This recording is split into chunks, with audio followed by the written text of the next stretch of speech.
Coming up in the news this evening, the Free National Movement hosting its final rally on Grand Bahama ahead of the general election. Polling stations being prepared for the big day, and a landmark in the downtown area demolished.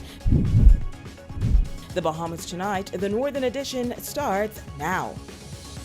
This is the Bahamas Tonight, Northern Edition.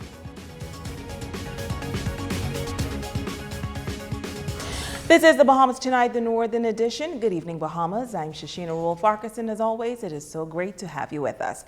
Topping news, the time is near for Bahamians across the country to head to the polls and cast their ballots for the candidates and political party of their choice. The Free National Movement held its third Roll in Red drive-in rally in Grand Bahama last evening, where Miko Knowles was there.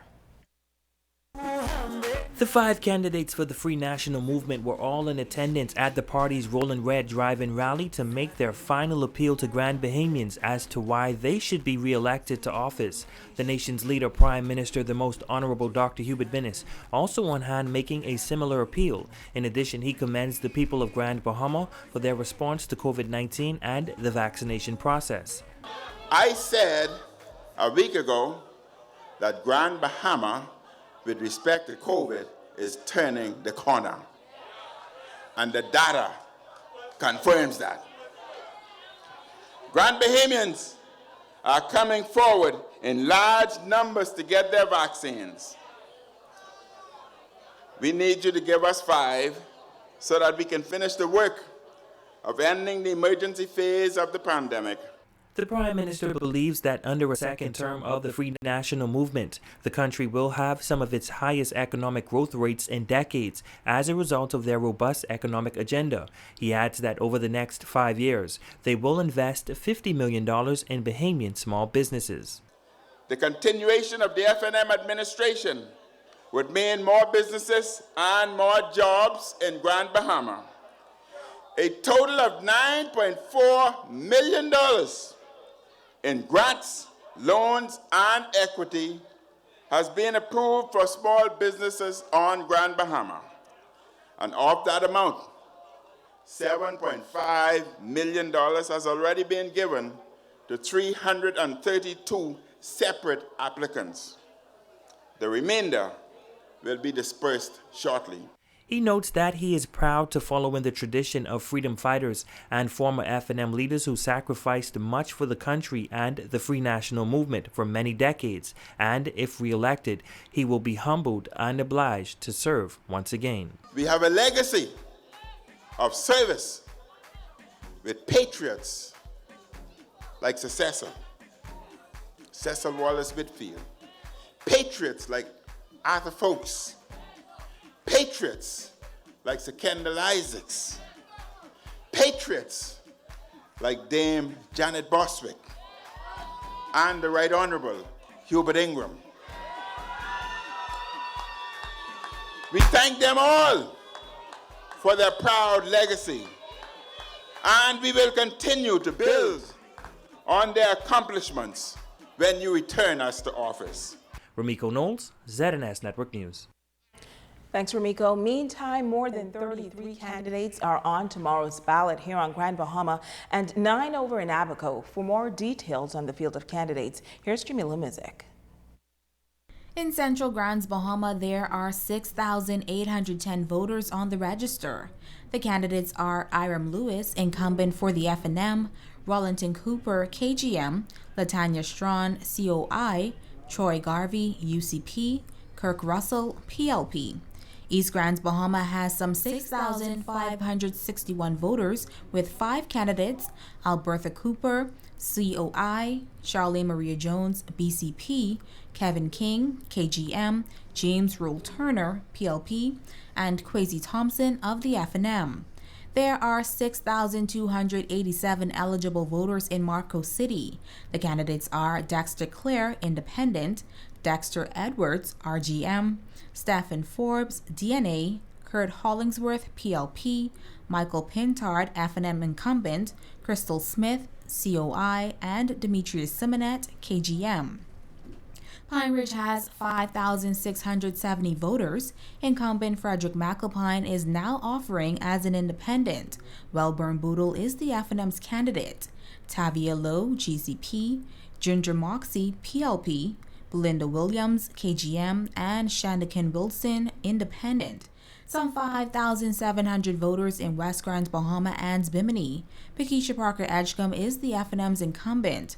Randall Cooper for the KGM, Obadiah Wilchcombe, PLP, Stefan Hall, COI, Mario Mott, DNA, Wesley Pete, BWFM, Hiram Roll, UCP, O'Brien Roll, RGM, and Daquan Swain, independent.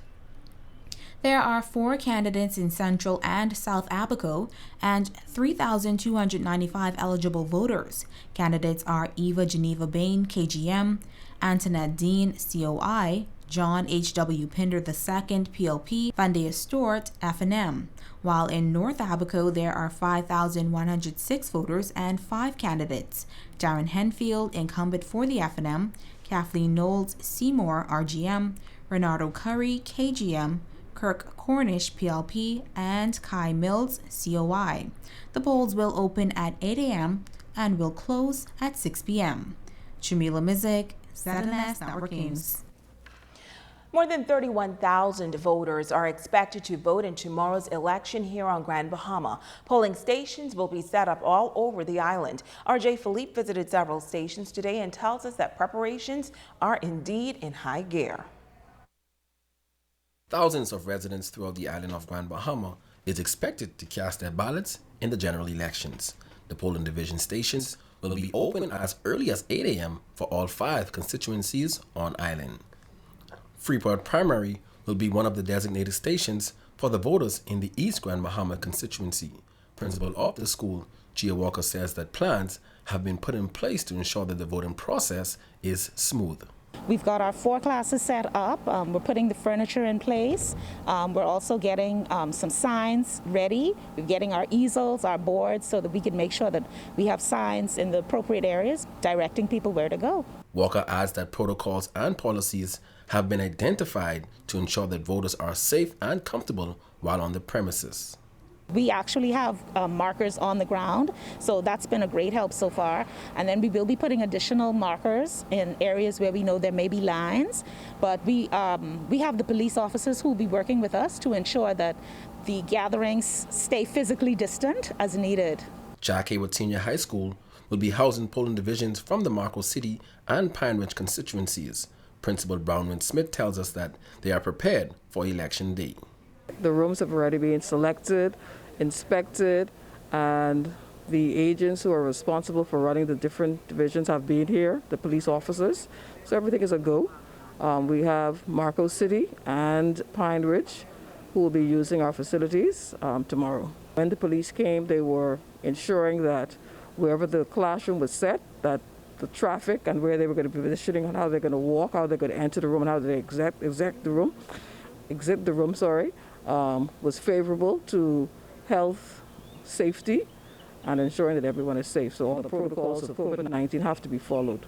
Over at Sister Mary Patricia Russell Junior High School, voters from Central Grand Bahama in polling divisions 3 through 7B will be required to vote on the campus, where some 7 classes have been provided for the big day.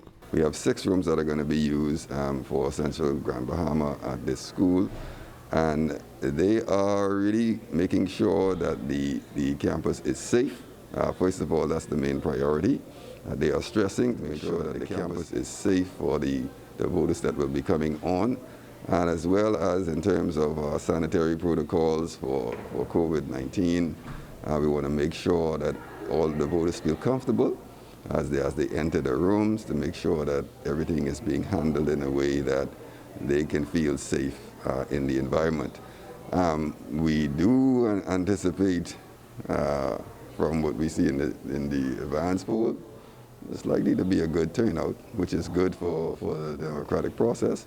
And so we just want to make sure we are prepared to accommodate all the voters. Again, thousands of voters are expected to hit the polls from East Grand Bahama to West Grand Bahama in the September 16th general elections. A final inspection was carried out by the Royal Bahamas Police Force to ensure that Election Day goes as smooth as possible. I'm Jay Philippe, ZNS Network News. Going over to Abaco now, a total of 8,000 voters are on the register. Our Megan Shepard is in Abaco tonight and tells us that voters are expecting a smooth process.